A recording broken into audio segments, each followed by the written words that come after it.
Thank you for your patience. Before I take your questions, I just had one announcement to make.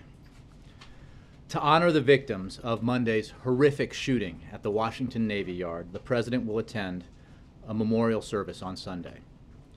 We will provide more details as they become available, but I wanted you to know that today. Do we know where that would be? Again, more details about the time, the specific time on Sunday and where the service will become available soon. But I just wanted to let you know today that the President will be attending a memorial service for the victims on Sunday. Do you anticipate a speech or just a... Again, I don't have anything more on that. I think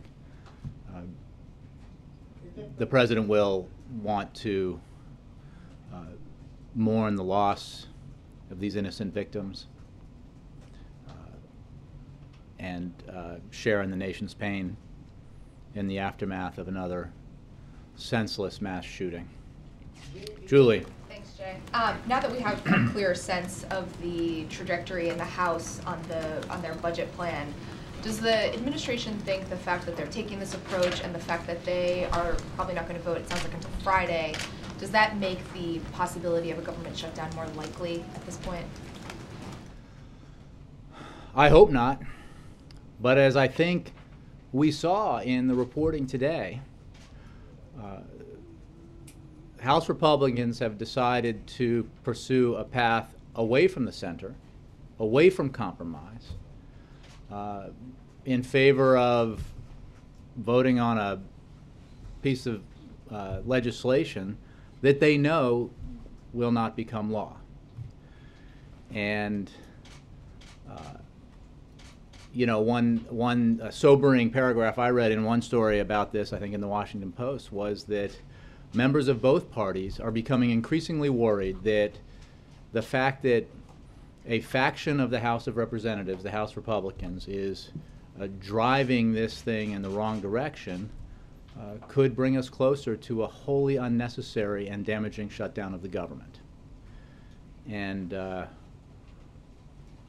Congress has some basic responsibilities. One of them is to fund the government, the operations of the government. And it is not to attach ideological aspirations to the kinds of bills that ensure that the government doesn't shut down and that we don't inflict another unnecessary wound on our economy just as it's continuing to grow and continuing to create jobs. And what has become more and more apparent is that the leaders of the Republican Party in the Congress may want to avoid a shutdown and may want to avoid, even worse, a default. But there are members of that party, especially in the House, who seem to embrace the prospect. And the irony is that they are doing it in the name of trying to defund or delay or defeat in some other way a law designed to provide access to insurance for millions of Americans, to health insurance. A law that is already providing tangible benefits to millions of Americans. A law, as I said the other day, that when implemented will ensure that at least close to 6 in 10 uninsured Americans will now have the capability of buying insurance for less than $100 a month. That law was passed by the House, it was passed by the Senate, it was signed by the President, and it was upheld by the Supreme Court. And yet, in order to refight this political battle, some members of the Republican Party in Congress seem to want to shut down the government, and maybe have, for the first time in the history of this great country, see the United States fail to pay the bills that it's already incurred. Does the White House... So this is a problem, and we have to be crystal clear about the fact that there is a majority in Washington, a member of which is the President of the United States, a member of which is every Democrat on Capitol Hill, and a member of which are many Republicans on Capitol Hill, who do not want to see the government shut down, who do not want to see the pain inflicted that a shutdown would inflict on the middle class, and will not negotiate over the ideological aspirations of a small group, or unfortunately not that small group, but a faction within the Republican Party in the House. But given the dynamic that you're talking about, does the White House feel like there's anything that the president can do at this point to change that dynamic, or are you largely powerless? I think you heard the president talk today at the Business Roundtable about the need for common sense to prevail here. He has made clear that in both the words that he's spoken and in the proposals that he's made, that he is willing to reach common ground when it comes to budget policy. And he has had numerous conversations with Republican lawmakers in pursuit of that common ground. At the very least, Congress needs to move forward with a bill that continues the functioning of the federal government, and then do what Congress has done hundreds of times in the past without drama and without threat to the economy, and simply extend the debt ceiling so that the bills Congress racked up can be paid. The debt ceiling, I know, is often viewed as a vote over spending, but it is not. It doesn't increase the deficit. By raising the debt ceiling, you don't increase the deficit by a dime. You don't add new spending. All you are doing is telling Congress that the bills it's already incurred can be paid, must be paid, and Congress needs to make sure that happens. I guess what I don't understand, though, is, I mean, we've heard comments from the president this week. We've heard similar comments from him in previous budget fights. So I guess what I don't understand is there anything more than just talking that the president and the White House can do at this point to change this dynamic on the Hill, which at this point seems to make it more likely that we are going to have a shutdown? Well, look, I think, we are speaking out. We are engaging in Washington, and we will continue to make the case that while it is absolutely true that we have real differences and differences that are honestly come by among ourselves between Democrats and Republicans, and we should debate those issues and hash them out and try to reach a compromise, we cannot hold hostage the full faith and credit of the United States government. We cannot and should not shut down the government in order to make an ideological point. I saw one Republican House member quoted in the paper saying, all that matters is that my constituents are for this. And my question to him would be, will they be for it when, in the wake of the devastation of default, they can say, well, I don't have a job because the economy's cratering, but thank God you've taken away my opportunity to buy health insurance? I doubt it. Ahead of the Syria thing on the Hill, you guys were talking to everybody.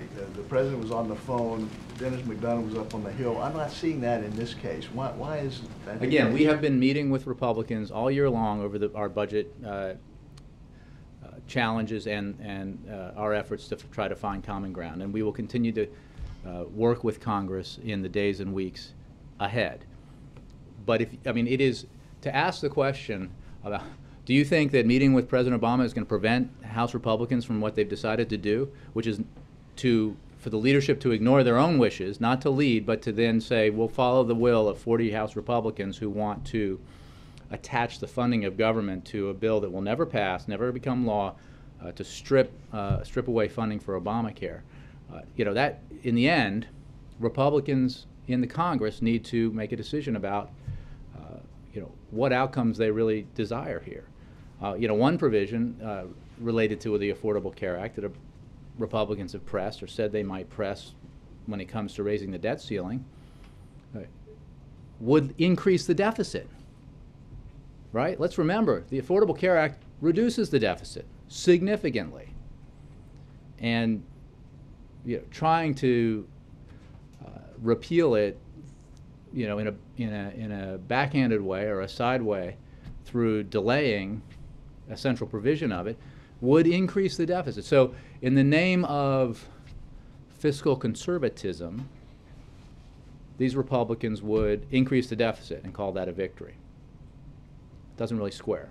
Well, are you willing to accept any delays in Obamacare in order to avoid a government shutdown? No. the Congress passed the Affordable Care Act. The President signed it. The Supreme Court upheld it as constitutional. And it is providing benefits to millions of Americans today and will provide access to affordable health care to millions of Americans when the marketplaces take effect. Republicans seem to believe, or that faction of Republicans who have entertained this seem to believe that taking away those benefits is good messaging, is good politics. What it is beyond that, if they believe that, is harmful to the people who have those benefits, harmful to our economy. And they can, as they have 40 times already, continue to vote to repeal or change or defund the Affordable Care Act. And we can all watch that exercise as it unfolds, but they should not harm average folks out there in order to participate in that exercise. They should do their jobs by making sure that the essential functions of government are funded and making sure that the full faith and credit of the United States government is upheld, as it has been since the birth of the nation. Yes?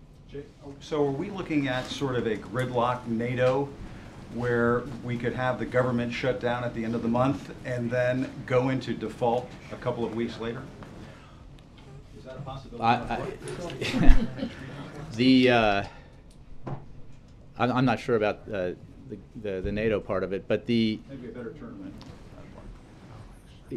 It depends on what Republicans really want to achieve here, and possible. The government could shut down and then go into default. Well, there's no question that Congress is the body responsible for passing legislation to fund the government and body responsible for passing legislation to ensure that the debt ceiling is raised so that the bills Congress has already racked up are paid. So if Congress fails to act, yes, it's possible. Leaders of Congress in both parties have said they would never allow the United States to default.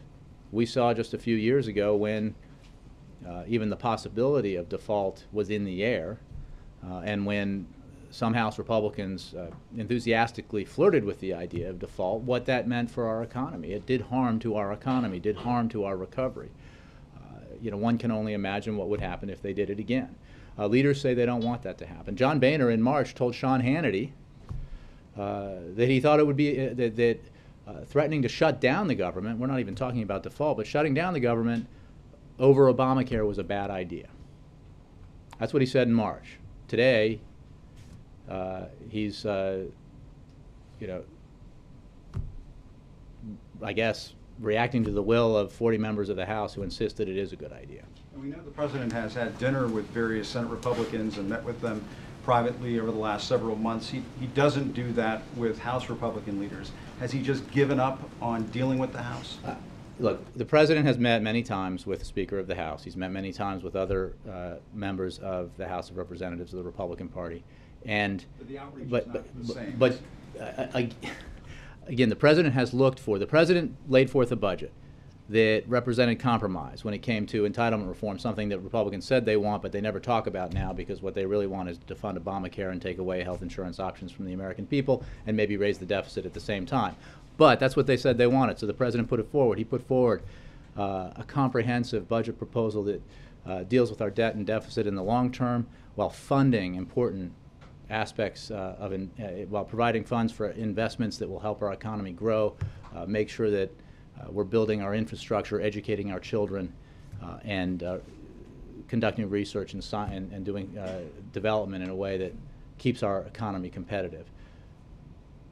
A lot of Democrats did not love that proposal because it represented compromise. It represented a willingness to take less than the ideal by the President. And he met. He said, "My door's open. Anybody who wants to meet with me to talk about finding common ground," Republicans that is, as well as Democrats, are welcome. And we had a lot of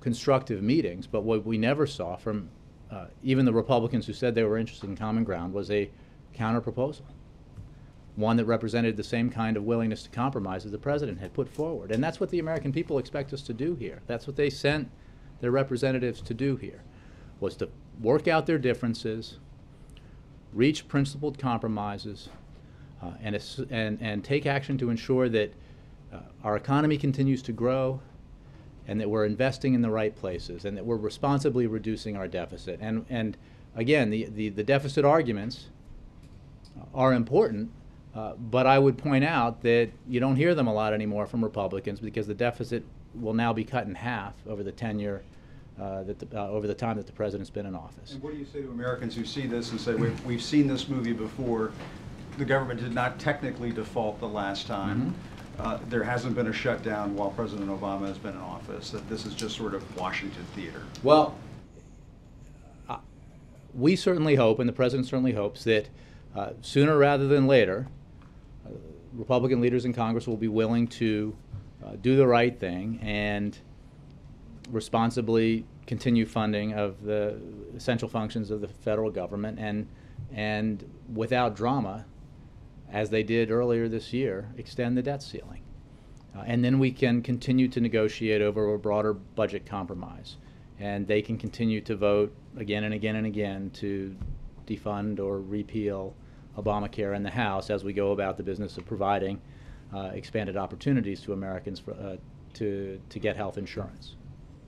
John. EJ, when was the last time the president had a substantive discussion with Speaker of the House John Boehner? I got this about any of question these yesterday. issues? I don't have any new conversations to read out to you. Again, I think Speaker Boehner is very much engaged in trying to deal with what everybody in your business has accurately reported as essentially an all-out civil war within the Republican Party, where a faction of the party is basically at odds with the leadership and making demands that, if acquiesced to, could lead us to a shutdown, or even worse, to a default. Was the White House strategy simply to lean back and watch this, as you call it, Republican No, civil I think you war saw play the out? President of the United States meeting with business leaders from this country today, business leaders who have no small amount of influence over leaders in Washington, including, you might say, especially Republican leaders, about the need for responsible compromise when it comes to our budgeting, and responsible action by Congress when it comes simply to extending the debt ceiling.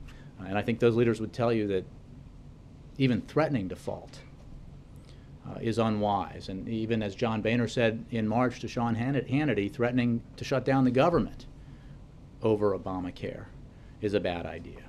I guess the question really is this question of giving up, because... No, we're not. We are making our points every day. See, on Monday... But are you actually talking to Republicans? Now, you might make the argument, look, they're completely I assume there are unreasonable. some watching now.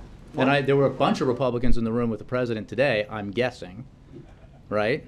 A bunch. Members of the House? Highly Pass this? influential, card-carrying Republican Party members who have the ear of Republican lawmakers, and who believe that Congress ought to do the responsible thing, which is not shut down the government and not allow the government to default. But your position, let me just be crystal clear, the president's position is you will not negotiate over the debt ceiling. Correct. How is that tenable? So the White House is really willing to risk default? The White House is not. Here's the thing. No, but you're threatening default. No, Because John, you're saying you won't even negotiate with the Republicans on this issue. How is that tenable? John, who has the power to raise the debt ceiling? Well, Who has the power to raise the debt ceiling? Well, the Congress Who does, has the and power the Republican to raise Congress the debt ceiling? have put forward a plan. You may call it ridiculous, whatever you want to call it, but they have put forth a plan. The for raising Congress the debt has the ceiling, power to raise the and debt you ceiling. were unwilling to negotiate. I like turning the tables here. I can't get a direct answer. The Congress has the power to raise the debt ceiling. I did answer you. And I said they put forward a plan. All they have to do is do what they have done hundreds of times before and raise the debt ceiling. What is the debt ceiling? The debt ceiling is not new spending. Raising the debt ceiling doesn't add a dime to the deficit. Well, can I think a lot of the rhetoric around it suggests that it has to do with new spending, but as everyone in this room understands, and everybody on Capitol Hill understands, and And I believe a lot of Americans who are paying attention understand this is simply a vote to allow Congress to pay the bills that Congress has already incurred.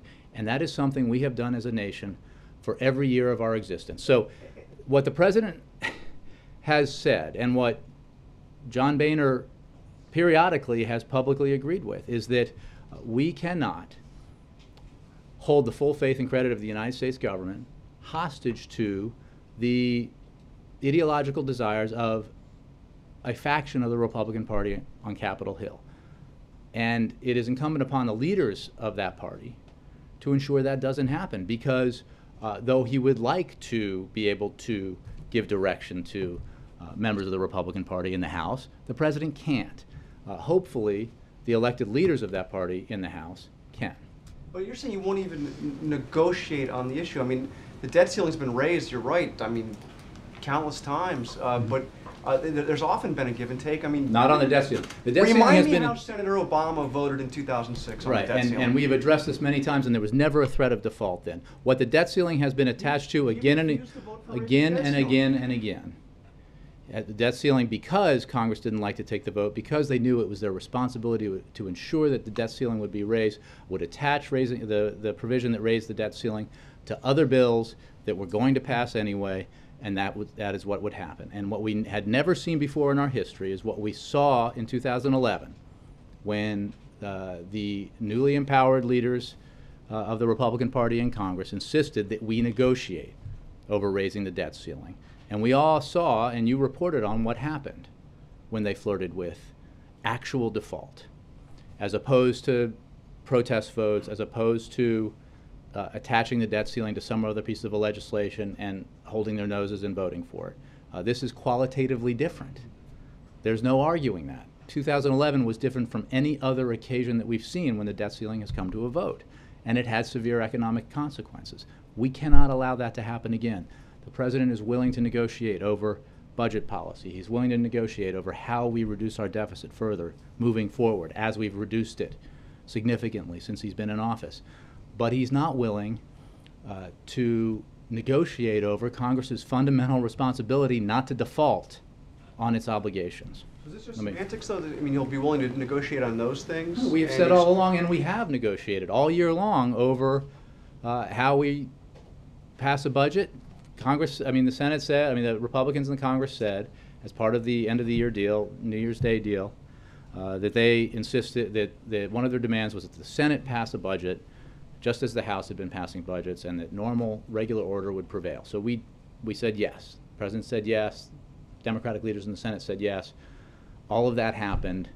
And then when it happened and Republicans got what they wanted, they walked away from the process. So we're willing and have been willing to negotiate over how we can responsibly reduce our deficit, how we can responsibly reduce the cost of entitlements over time, how we can do all that in a way that's fair and helpful to the middle class. But what we won't do, what the president will not do, what he cannot do, is negotiate over the full faith and credit of the United States. That should be an absolute certitude that Congress will not default. Bill. But to return to an earlier point, all he's been doing is talking. Why doesn't he As twist opposed to somebody's what? arm? Hey, Why Bill, doesn't you know what he twist did? some He arm? wrote a budget. And he proposed it, and he sent it to Congress in detail we have not seen from the Republicans. And in response, in return, in terms of a compromise proposition. And he sat down again and again and again with members of the Republican Party in Congress who said they were interested in trying to find a deal. And In the 14th century, it's been known that it's better to be loved than, feared than loved when it comes to these things. Why probably is it, prior to that. yeah, okay. But why hasn't he done some more in arm twisting, for example? I don't want to go to kneecaps, but arm twisting.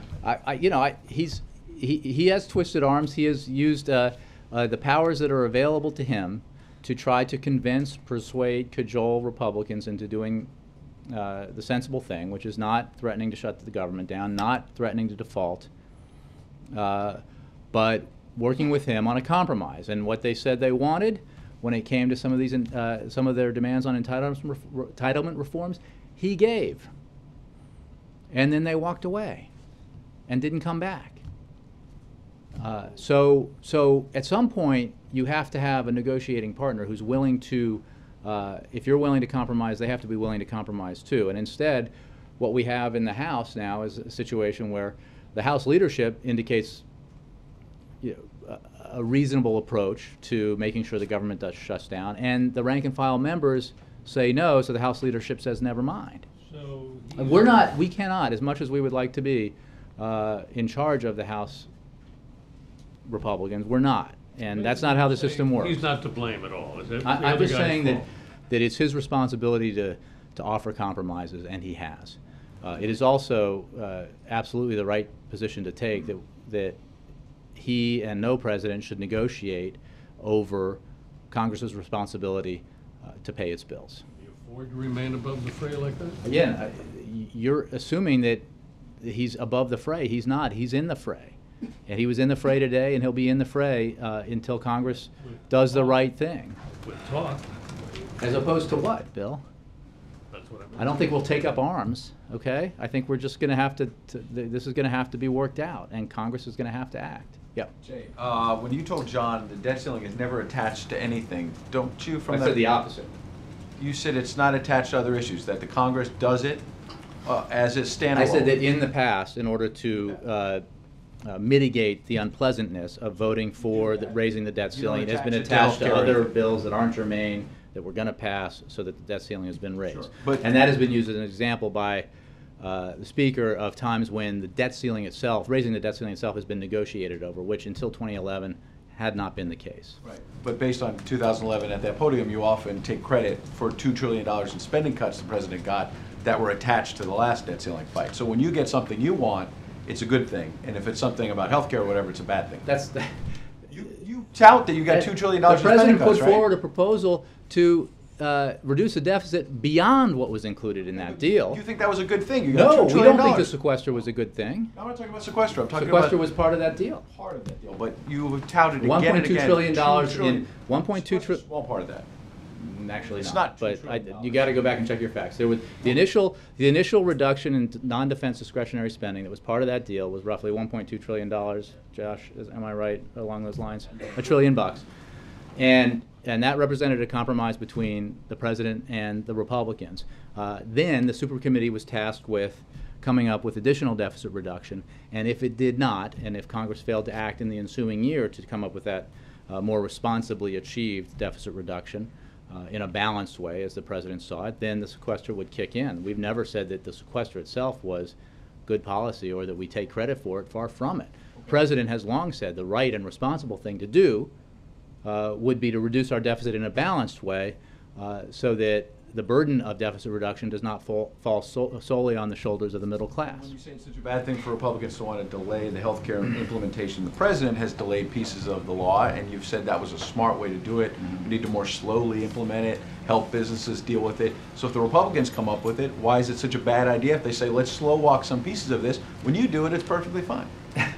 Ed, Well, you did, right? On the businesses, you Ed, said they can delay. On the employer responsibility provision, which represents a very small portion of the implementation of the Affordable Care Act, it was the right and responsible thing to do, reacting in part to the requests of businesses to delay implementation of that for a year. As every Republican who is pushing the idea of delaying implementation of the individual responsibility provision, they know that that is the heart of the Affordable Care Act. It is what is essential to ensuring that everyone in your extended family who has a pre-existing condition can still get health insurance and isn't blackballed by the insurance companies, to making that work, making sure that the individual responsibility provision is there. Furthermore, delaying it will do what?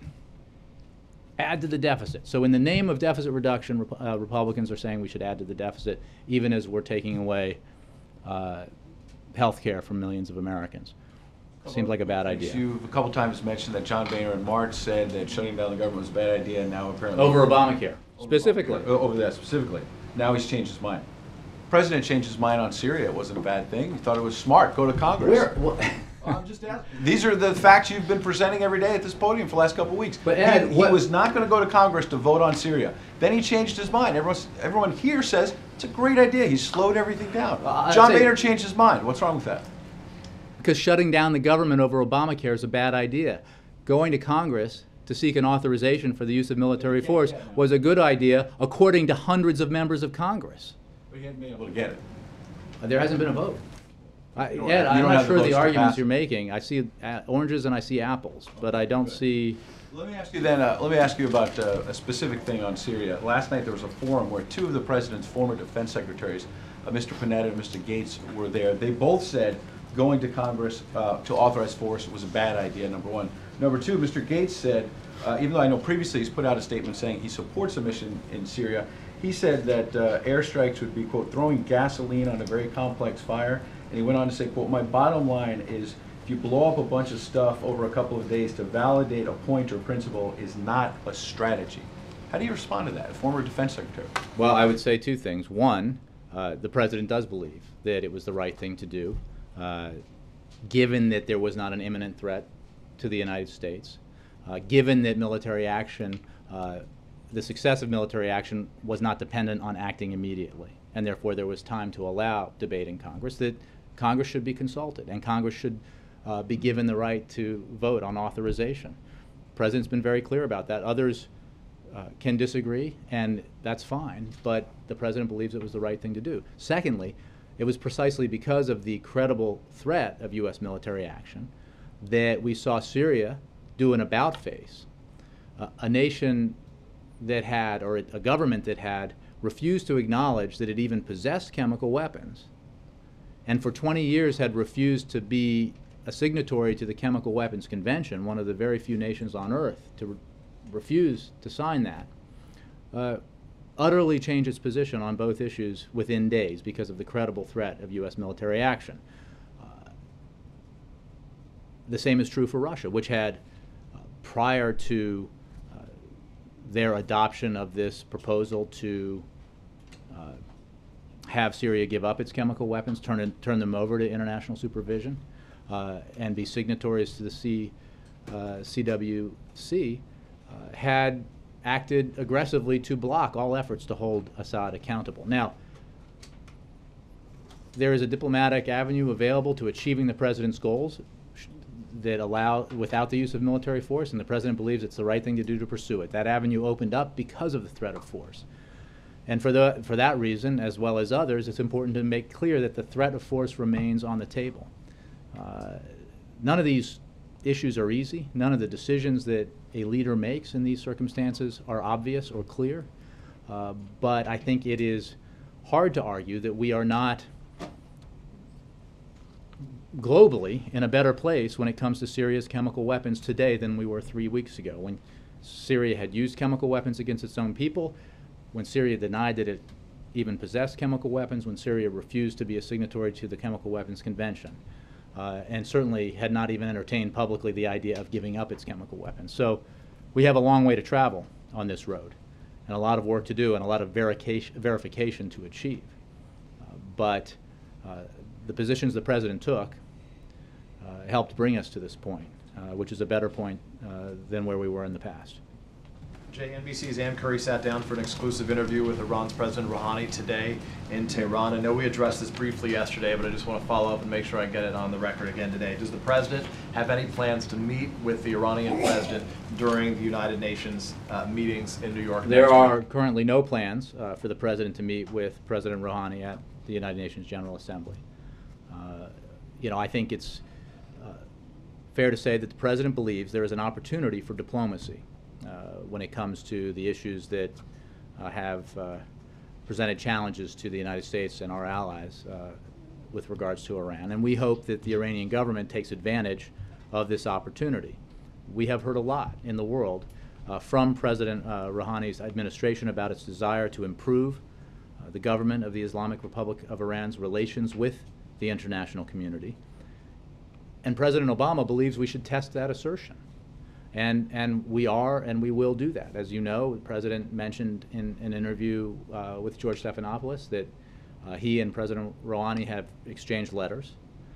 And in his letter, the president indicated that the U.S. is ready to resolve the nuclear issue in a way that allows Iran to demonstrate that its nuclear program is for exclusively peaceful purposes. The letter also conveyed the need to act with a sense of urgency to address this issue because, as we have long said, the window of opportunity for resolving this diplomatically is open, but it will not remain open indefinitely. Yeah, in that event that was held last night, the former Defense Secretary Leon Panetta also said that the president should have directed limited action in Syria. He went on to say that Iran is paying very close attention to what we're doing. There's no question in my mind they're looking at the situation, and what they are seeing is an element of weakness. Is Leon Panetta wrong in that assessment? Well, I would say a couple of things. No, I have enormous respect. The president has enormous respect and appreciation for both of his former secretaries of defense. But as your two questions noted, they actually disagree on this issue, which only reinforces the fact that these are not easy decisions to make or easy positions to take. The president believes that the credible threat of military force was important and remains important, and that it has brought about this potential for a diplomatic resolution. He believes it was the right thing to do, to go to Congress for authorization prior to the diplomatic breakthrough. And he understands that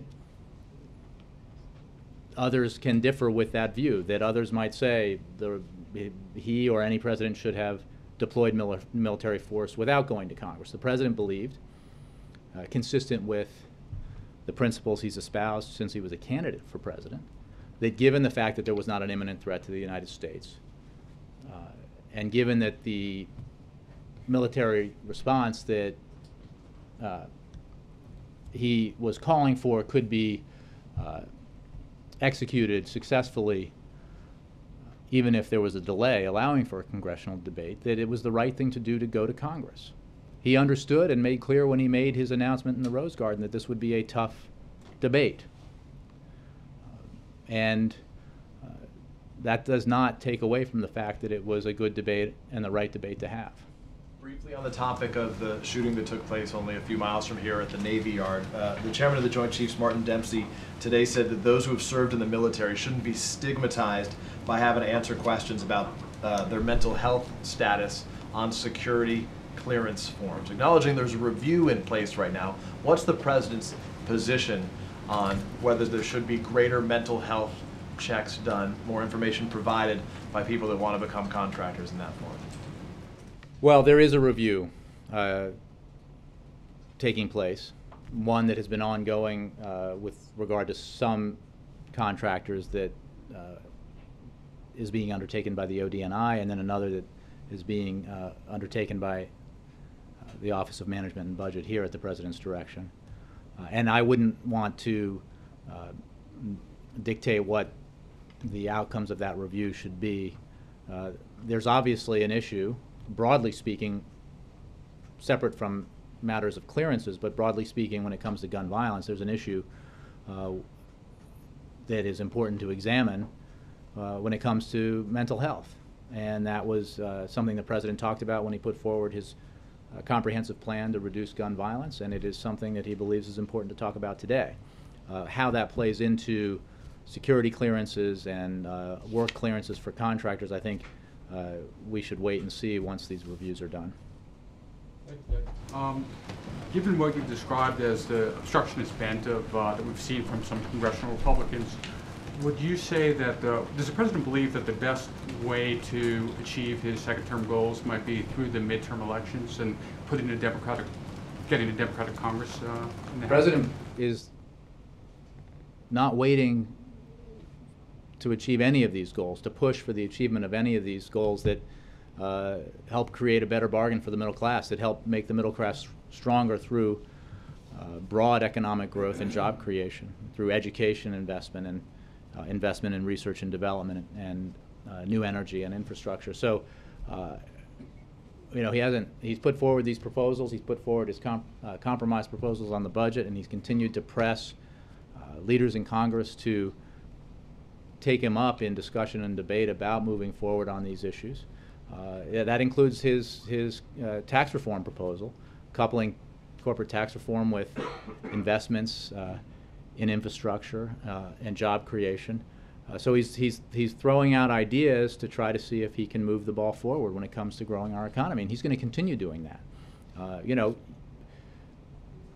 a term in office for the president may to some seem like a long time, 4 years, but there is much work to be done, and he's not going to wait for elections or you know,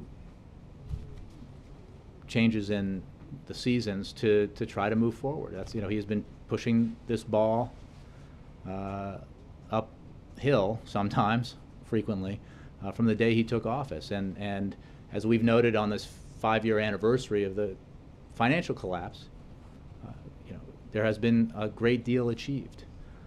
You know, that remembering where we were 5 years ago is to almost, you know, reinsert yourself into a nightmare. When you think back about the fears that everyone was dealing with in September of 2008, and for the next 18 months, really, at least. And it's important as we do that to remember that many millions of Americans are still struggling, and we need to make the right decisions to make sure that the economy grows and more good-paying middle-class jobs are created. 7.5 million is a lot, but it is not nearly enough. We need to press on. Anybody? All right. Earlier this year, the president had a real... When do you go to London? January.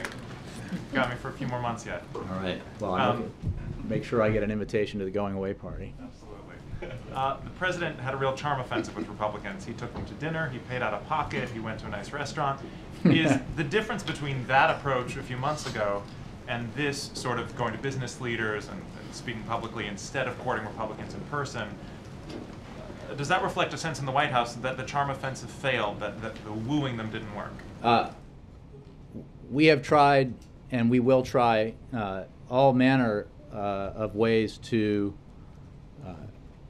get to yes with Republican leaders when it comes to doing the responsible thing on budget policy and on raising the debt ceiling, and on a bunch of other issues like immigration reform. I mean, I think that while it was notable that the president footed the bill for a very expensive dinner at a very nice restaurant in a lovely hotel up the street here, there were many other meetings with the president and with the chief of staff and with the vice president and others, with lawmakers well into the year, and you know, all around this effort of trying to find common ground. And I think that what we discovered is that there is a sincere desire by Republican lawmakers, some of them anyway, and not an insignificant number of them, to try to work out a way to make budget policy and economic policy that reduces the deficit responsibly, but invests responsibly as well, and in a way that is fair to the middle class. And you know, the president remains hopeful that, you know, those members who sincerely want to achieve that will be able to, working with him and working with Democrats. In the meantime, you know, we're going to keep pressing, at the very least, when it comes to these deadlines, that Washington not inflict harm on the economy. You know, we may not be able to achieve the big deal when it comes to a long-term budget with Congress between now and October 1st, but we certainly shouldn't therefore allow, and the Republicans in the House should not insist upon shutting down the government over that, or over the fact that Obamacare is the law of the land and it's being implemented and it's been upheld by the Supreme Court and it's providing benefits to millions of people. You know, I understand that we understand that they, you know, those Republicans who feel adamantly about this oppose the law, and they've campaigned on it and they've talked about it and they've voted on it, but they should not then pair it with shutting down the government or defaulting on our obligations. Bill. Jay, 2 questions. First on Kathy Rumler. Does the president have any opinion on her leaving? Is there any kind of timetable to replace her in the counsel's office? And well, I can confirm that she will be leaving at the end of the year, so she's here for a good bit longer. And you know, that the president had asked her to stay on as long as she has and will, and that she is an enormous asset and a very important advisor to the president, and one of the smartest people I've ever met, and one of the best people I've ever worked with. So we will all be sad to see her go when she goes. Beyond that, I have no you know, information to provide, as ever, on personnel decisions by the president. Has he identified a successor, or is this going to take Again, I longer? have no information to divulge on that matter or any other personnel matter. And on immigration, As long as you're asking. well, wanted to ask. On immigration, yesterday the president said in a Telemundo interview that he was not going to use executive authority to delay deportations of illegal immigrants. Some immigration advocates wish he would do more while Congress is still sort of kind of stalled out on his bill. Well, what the president has made clear is that, you know, comprehensive immigration reform is the way to resolve our immigration challenges. And when it comes to this matter of deportations and the idea that there's a plan B available to him, he said yesterday in the interview that you cited that it's not an option. He said, quote, that to do so would be ignoring the law in a way that I think would be very difficult to defend legally. That's not an option. You know, if John Boehner, going back to the Speaker of the House, would put the Senate comprehensive immigration bill on the floor of the House today, it would pass and the president would sign it. We're confident of that.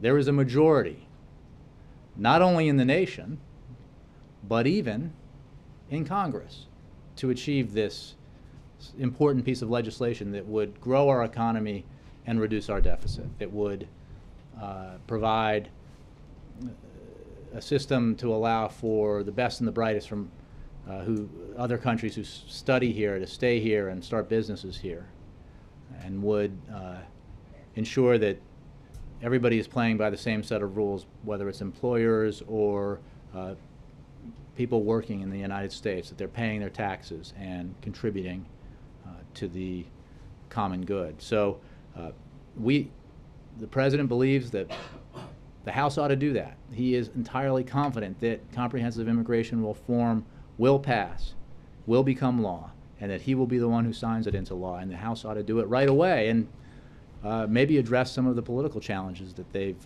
been encountering lately by doing so. Yes. Jumping back to Aaron Alexis, does the White House have any sense for how sequestration and budget cuts have affected the background clearance check process, and has that had any impact on this case? I would point you to the investigation and the FBI who are making assessments about this particular case, and I'm not aware of any impacts one way or the other of sequestration on background check systems or security systems. You know, these are all under review as a general matter by the DNI and by the OMB, and I imagine that piece of it will be taken into account. Thanks, Jeff. Steve. Thanks. Mr. Netanyahu said yesterday that the way to end the Iranian nuclear crisis was for Iran to stop enriching uranium, to ship out uranium that is enriched out of the country, to close Qum, and to stop plutonium activity. The President yesterday said in his interview that the way for it to end would be for Iran not to weaponize its nuclear program. Does that not show that despite the good feeling of the President's trip to Israel earlier this year, that the two sides are still, deeply divided on the fundamental ways No, to stop this I don't crisis? think. I mean, both are ways for Iran to resolve its obligations to the international community when it comes to nuclear weapons. Any resolution would have to come through a verifiable compliance and a verifiable commitment by Iran to give up its nuclear weapons ambitions. That has long been our position. So again, we're ready to talk in the P5+1 as well as bilaterally with Iran if Iran is willing to engage substantively on this matter. Willie, yeah. What the President thoughts on, for the first time, an Indian American winning the Miss America pageant? I haven't spoken about it with him, so I don't have his thoughts, but I think it's great personally. But Is he aware about the racial slurs he is facing after she won the bid? I'm sorry? Is he aware about the racial hatred he is facing? Again, I haven't discussed that with him, so I don't have a presidential response. Thank you all very much.